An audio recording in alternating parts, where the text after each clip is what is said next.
And so I want to take you to a story about a man who always seemed to be viewing his life and situations just too close. Like you couldn't see past. It was just daily. Like it was just like this daily lens that he just could not step back.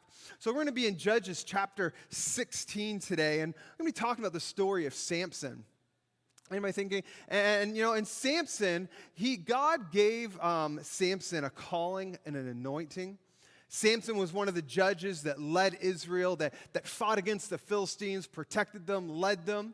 And in Judges chapter 16, verse 4, it says this. It says, sometime later, he, being Samson, fell in love with a woman in the valley of Sorek, whose name was Delilah.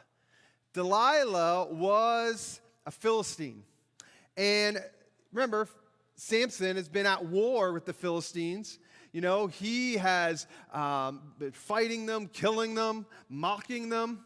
And we've all heard the term, love is blind, right? Love is blind. Now, the question is, was Samson blind because of love or blind because of arrogance? Not really sure.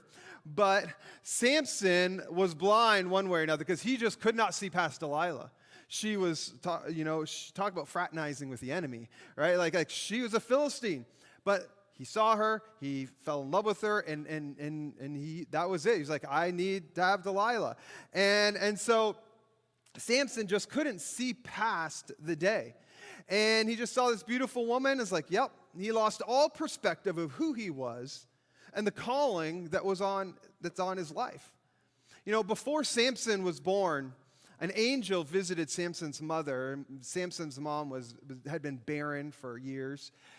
Never had a child. Well, an angel visits Samson's mom, and we read in Judges 13, verse 5, says this, says, you will become pregnant and have a son whose head will never be touched by a razor, because the boy is to be a Nazirite, dedicated to God from the womb. He will take the lead in delivering Israel from the hands of the Philistines. See, Samson was a man who was called, was anointed to defeat the Philistines.